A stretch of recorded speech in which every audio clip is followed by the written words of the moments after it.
On se fait très plaisir aujourd'hui au Culturel 2.0. On rencontre quelqu'un qui, avec le temps, est devenu aussi un ami. Alexandre, comment ça va? Ça va très bien, merci. Écoute, Alexandre Desilets, on avait beaucoup d'attentes sur ce que tu viens de produire, c'est-à-dire un micro-album qu'on appelle aussi EP. Ouais. Et tu nous présentes quatre créations qui tournent en rond dans la maison. Oui, Et dans un premier temps, j'aimerais te souhaiter la bienvenue. On aimerait te souhaiter la bienvenue. Et que tu nous racontes peut-être dans un premier temps pourquoi ce titre. Jardin d'Éden. Ouais, c'est parti d'un jeu de mots, évidemment, là, ça date il y a plusieurs années. J'étais en train de travailler sur l'album Les gens heureux. Puis en jasant avec mon bassiste, le bassiste avec qui je travaille souvent, Rémi Malo, il avait dit ça, c'est le jardin d'Éden, tu sais, puis moi j'avais entendu Dead End.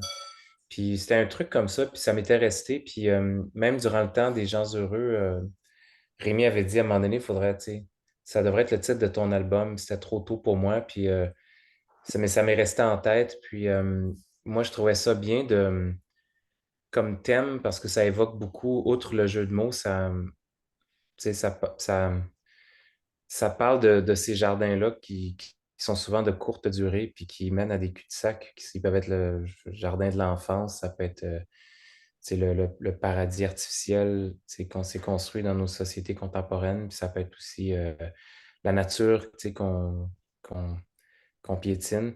Puis je trouvais ça intéressant. Puis ça m'inspirait en fait beaucoup de thèmes. Je trouvais ça facile à explorer, c'est-à-dire que sous le même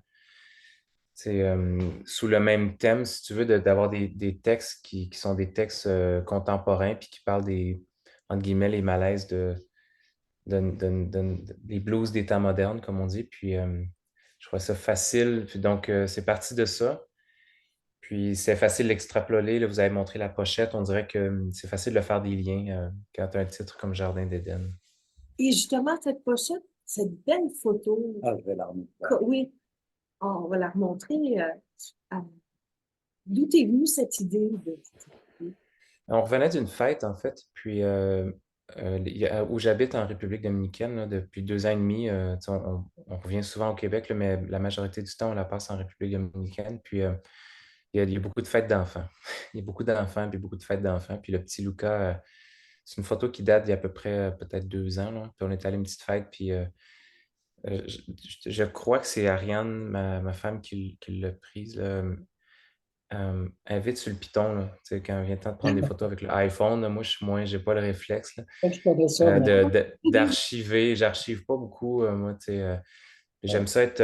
J'ai toujours eu l'impression que ça me détournait de l'instant présent. Fait que puis de me retrouver à regarder un téléphone, on dirait que ça m'amène complètement ailleurs. Puis en étant distrait, j'ai peur de perdre ce qui se passe, là. Fait que j'ai pas le réflexe, mais elle avait photographié. Puis euh, on trouvait que ce que je fais maintenant quand je fais des pochettes, c'est que je pige dans ce que j'ai comme matériel, plutôt que de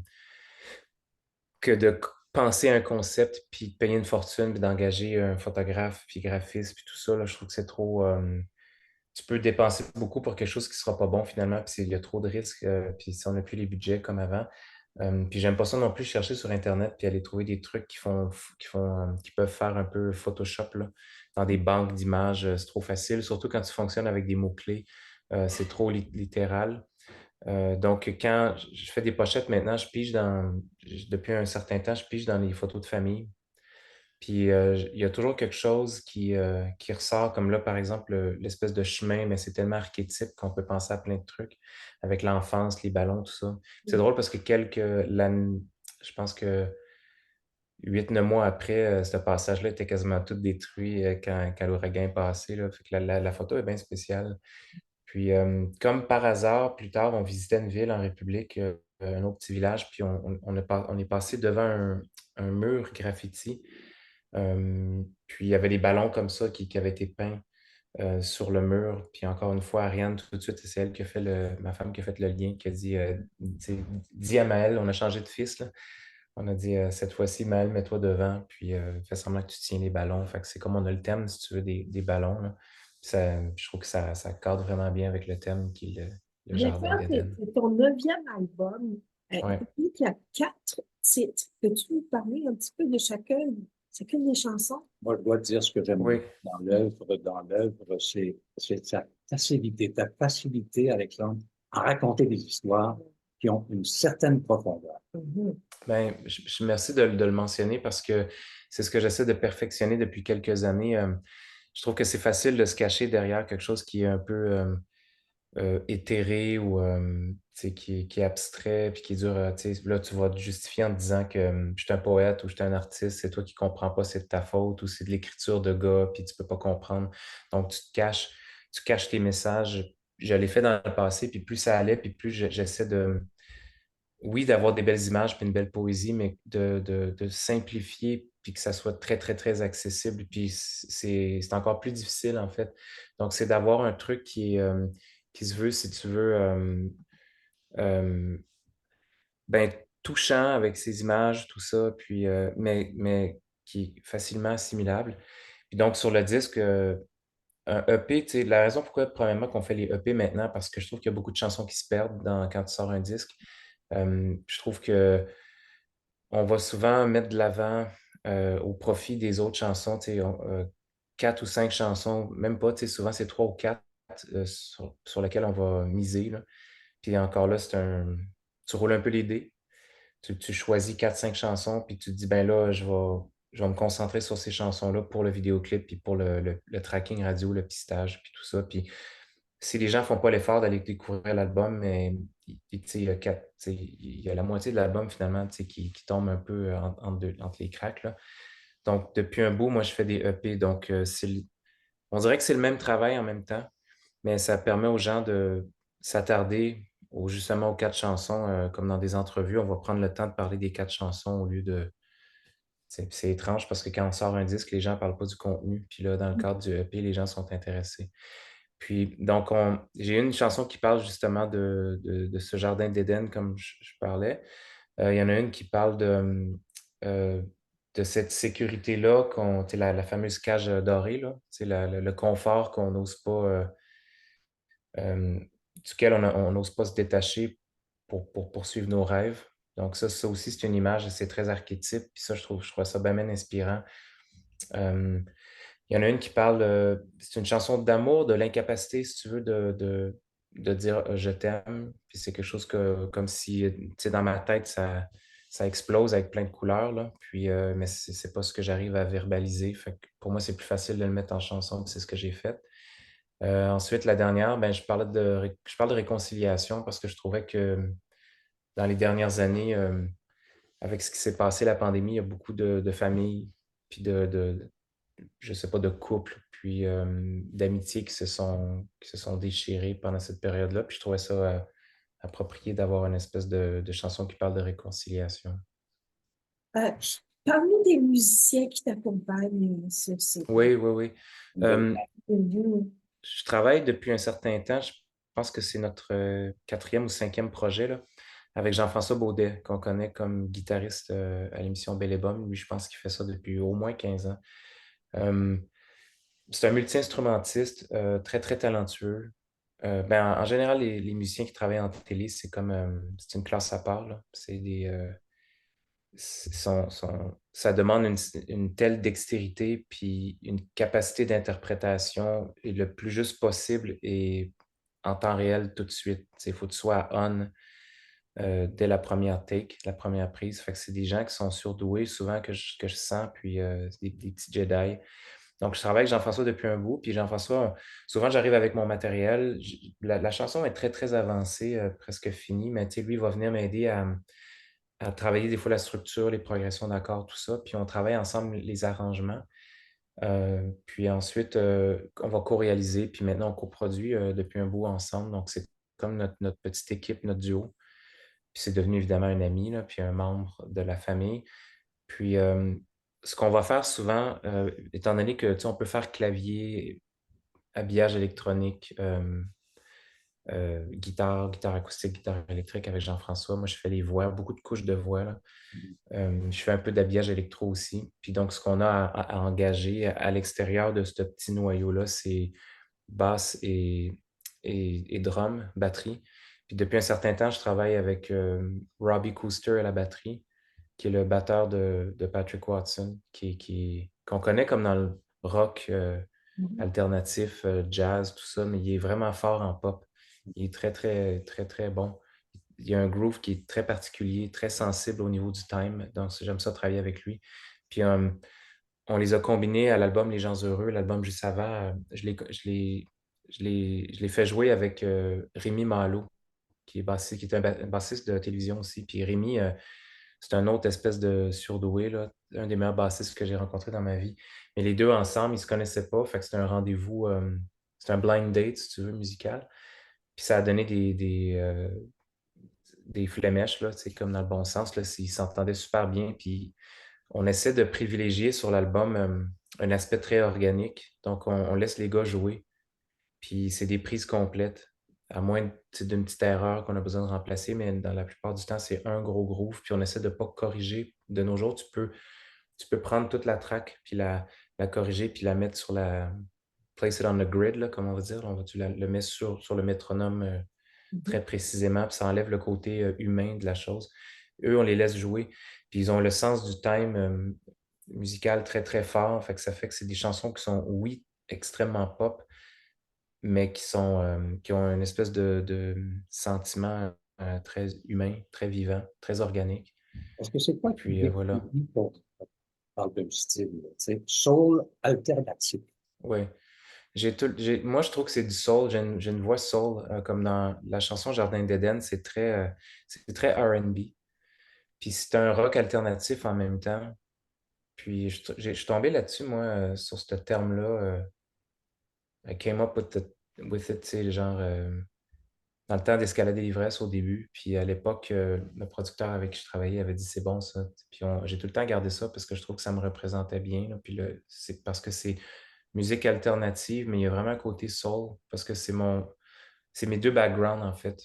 Si tu veux, le rock britannique, ça a été mes grandes influences. Puis le soul, euh, c'est tout ce qui est R&B, tout ça. Puis, donc, les deux ensemble, je trouve que ça marche bien. Fait que c'est des trucs où c'est voulu que ça groove, mais en même temps, on s'empêche pas d'avoir des guitares électriques, rock alternative, un peu comme à la Radiohead ou Coldplay ou peu importe, là.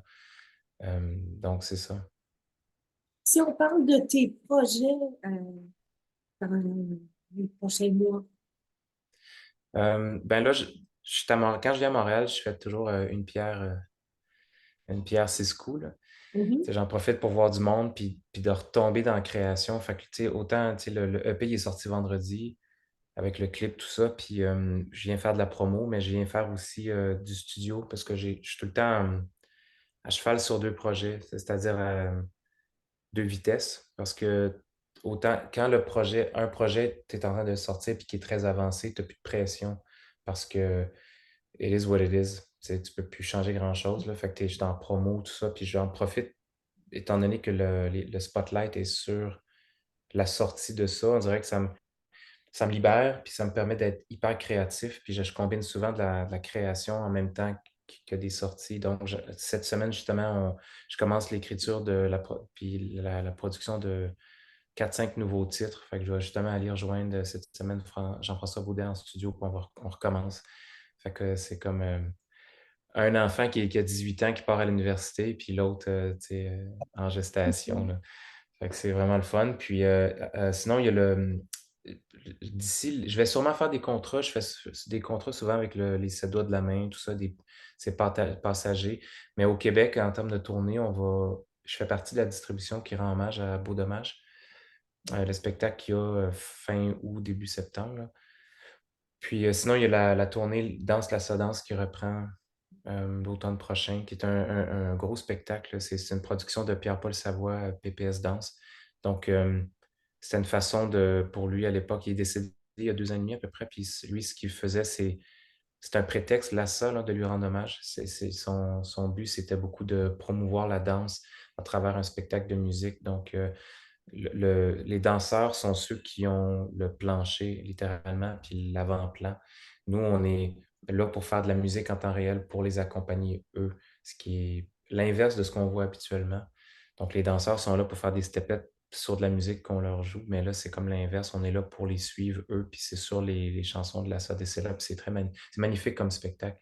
Très touchant, puis artistiquement très audacieux. Alexandre Desilets, avant de se quitter, j'aimerais montrer une image qui a été effectivement prise à Saman, lieu Mhm. où tu habites avec ta compagne Ouais. et tes enfants. Ouais, c'est super tendre comme photo, hein, c'est magnifique.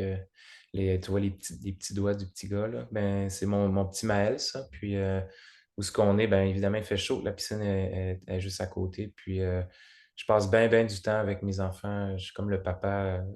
Tu sais, j'ai choisi dans la vie de mes enfants d'être hyper présent. Puis, en République, tu vois, l'école a fini de bonne heure. Fait que la majorité de mes après-midi, je le passe à m'occuper de mes boys, à faire du sport, tout ça. Puis le petit mal, comme j'ai déjà dit, moi, je mets pas le. J'ai jamais mis mes enfants sur les médias sociaux, mais tu sais, je veux que plus tard, ils puissent regarder ça, puis quand même se reconnaître, puis savoir qu'ils faisaient partie indirectement ou directement de ma création. Puis Alors, voilà. oui, Alexandre, où peut-on trouver toutes les dates des spectacles avec notre Les dates de spectacle, le spectacle de Beau Dommage, ça en ligne, ça va être facile à trouver, le spectacle hommage à Beau Dommage. Pour l'ASSA, c'est Pierre-Paul Savoie, c'est PPS Danse, ça aussi très facile à trouver. Puis quand j'aurai des dates, moi, pour mes spectacles, c'est facile à trouver sur mon site web, alexandredesilets.com. Tout est là.